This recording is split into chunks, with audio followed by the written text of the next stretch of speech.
जौनि दखानखौ नायनो फैदों जोङो दिनै सुनिबार बाजाराव जोंनि गामि खाथिनि बाजार आरोना बियो बिराद जुमाय मोनखायो नै बिदि दख'ना सोंथेनायाव आरोना जुमायल' आरोना बेसे जुमाय नांगौ खोला लाइनाव बे लारिसेया जुमायल' आरोना बिनि अनगा जेबो गैखाया आसुरितसो।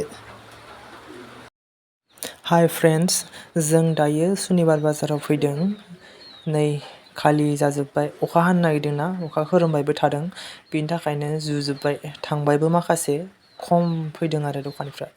बिथिं मैगं बाजार खम, बिथिंबो मानसि गैया बारा, लामायाबो नै एखेबारे लेथ्रा जाथारदों। अखाबो हाबाय थादोंना ओंखायनो हाब्रु जादों।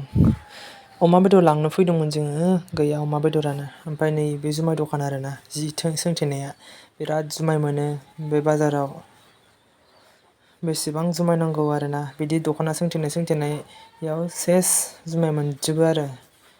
गोजा नांगौ ना सेरेब नांगौ ना जुमाय गिसि नांगौ इयाव सेस बिदि सोंथेनायाव मोनजोबो आरोना फारसेनिफ्राय।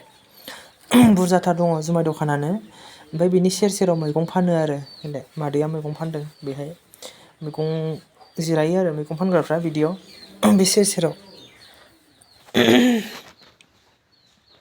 15-30 थाखा जाबाय औ एसे खमायनाबा मोनाबाय ना।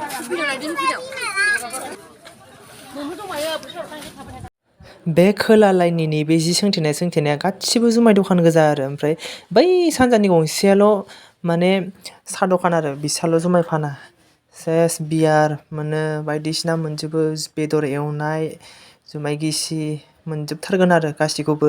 ओइ सानजाथिंजायबो दङ माखासे, दिनै अखा हानायखाय बारा फैयाखै। गोजान ना बिसोरनिया, गोजाननिया फानफैयो बेवहाय, जोंनि गामि खाथिनिया बारा गैबावासो।